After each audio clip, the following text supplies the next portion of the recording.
Good morning, beautiful creatures.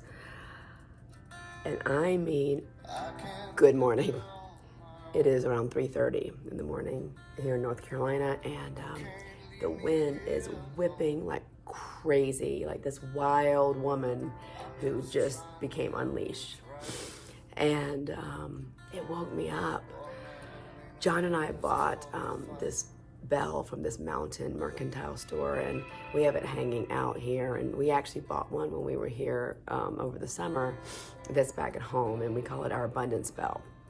So every time we close a deal, we claim this bell. So apparently there's a lot of abundance coming our way because it's just clanging like crazy. But I wanted to just make a video for y'all in the middle of the night because I woke up thinking, oh, how grateful I am, and also just how much I've been hurting, the last week or so because of my friend. And I realized that one of the things that's come up is when I talk about movement, a lot of women don't know exactly what I mean. And I thought, since I was about to dance to some sadness and to some gratitude, that I might, what the hell, let me just show these girls what I do. Now, I know that we're going to have a class soon that's going to go over music tasting and what music, revs you up, what music soothes you, what music, makes you angry, what music makes you feel devotion. But I thought, what the heck? Let me just show you what I do. So when I set up my morning practice, most of the time, I'm not gonna say all the time, most of the time, and sometimes I do it at night. You'll see over here I have a lamp that I've taken one of my red dresses. It's like a red dress like this y'all see me wear all the time, which I sometimes wear as nightgowns, and throw it over that. And then I've got my sheepskin here, and I have my pillows here, and I lit some candles. And I just like to get the setting there, right? Now I have an O light on here so y'all can see me, but not necessary. It's not even necessary to see yourself. In fact, where I learned a lot of movement and where I learned to slow down was actually in a studio where this type of dance modality, there are no mirrors. So we can't see ourselves, which is beautiful because we have a tendency as women to compare ourselves and to want to look at ourselves. And what's interesting, and in true Sandy fashion, I'll tell you the truth. Well, I always will tell you the truth, but I'll go a little bit deeper. A lot of times I don't wear underwear. I never really thought about it before, but today, this morning, because I knew I was going to move and show y'all a little bit of what I meant, I didn't want you to see my tush, right? I didn't want you to see my ass. So I threw on some underwear that I normally don't wear. And I'm like, oh, it doesn't feel right, After going through menopause and all this, that my body just isn't the same.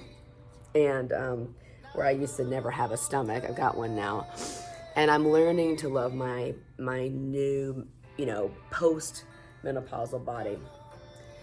And whether you've just had a baby, whether you are pregnant right now, whether you are going through menopause, or whether you've passed it, whether you have a thyroid, situation that you're getting worked out, and your body just isn't quite what it used to be. You're learning to love your body again. I'm just going to invite you to learn to appreciate what it is that she's trying to tell you. One of my teachers shared with me recently that, when you feel yourself detached from your body, and not just the erotic side of your body, but just you feel yourself detached from your body, to go back to a place where you were attached to your body And then remember when you started to become detached from your body. Sometimes this can happen after a trauma. Not necessarily sexual abuse, but definitely that, right? But maybe it's a divorce, or maybe it's a bad breakup. Maybe it's a change in a job, or whatever it is. A lot of people are experiencing this, during the pandemic. But what I invite you to do is go back to that place and where there was the disconnect. And then find a place in your body where you feel connected all the time.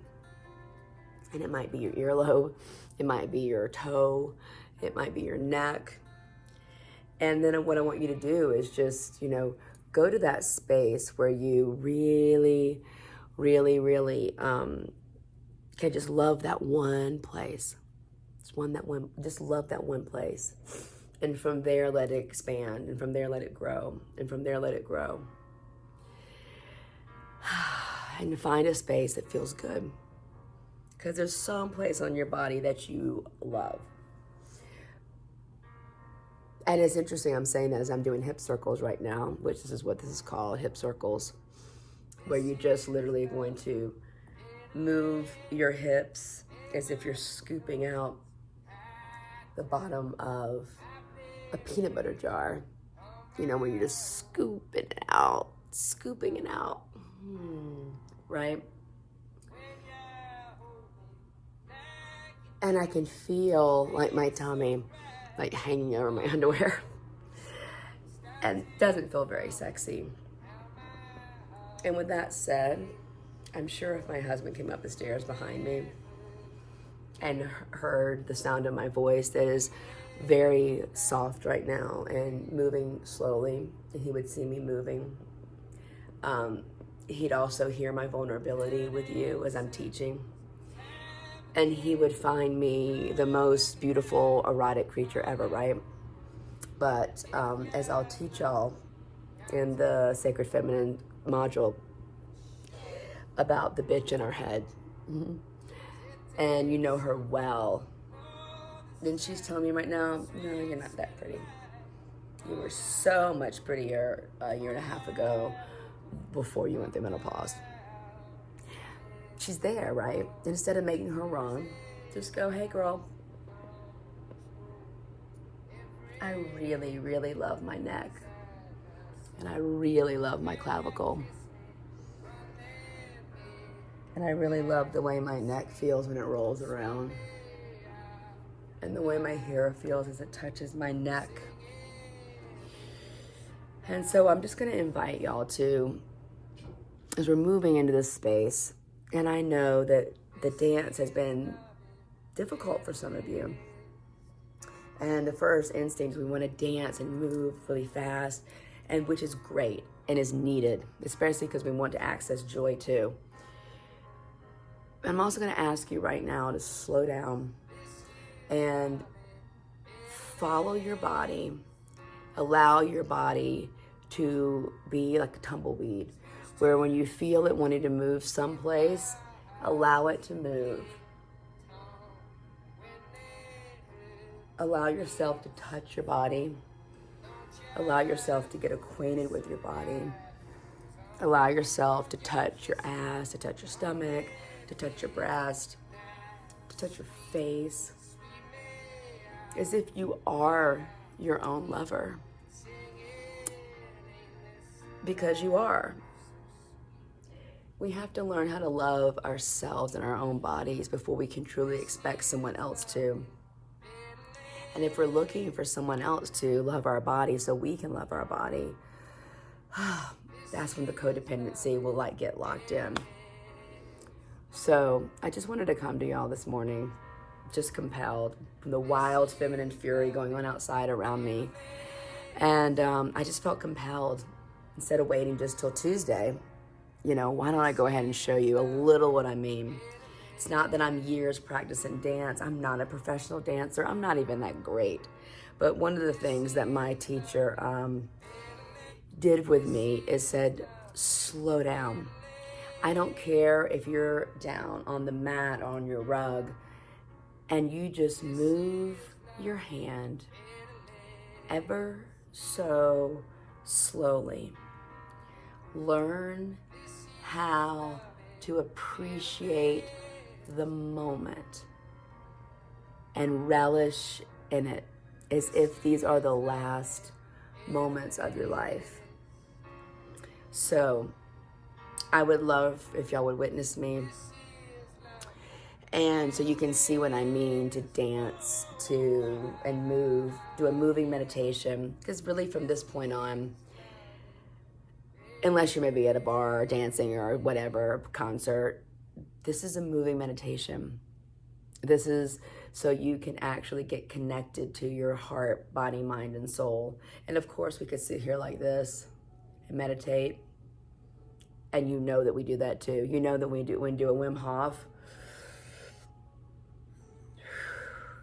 right? We're meditating. But I'm asking you now to allow the feminine in you to just get right with where you are and enjoy it. And you'll also hear at our music tasting, music that's gonna rev you up, you know what I mean?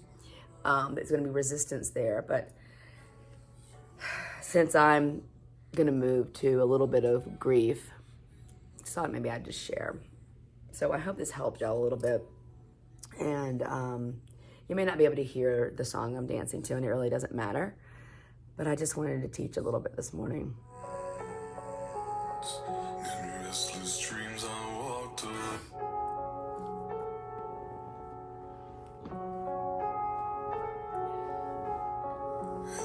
darkness, my old friend. I've come to talk with you again, because a vision softly creeping left its scenes while I was sleeping, and the vision that was planted in my brain still remains within the sound of silence. In restless dreams I walked alone, narrow streets of cobblestone, neath the halo of a street lamp, I turned my collar to the cold and damp, when my eyes were stabbed by the flash of a neon light that split the night and touch the sound of silence. And in the naked light I saw 10,000 people, maybe more. People talking without speaking. People hearing without listening. People writing songs and voices never shared, and no one dared disturb the sound of silence. Fools said, "Are you doing silence like a cancer?" Hear my words that I might teach you. Take my arms that I might reach you. But my words, like silent raindrops fell, echoed in the wilds of silence. And the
So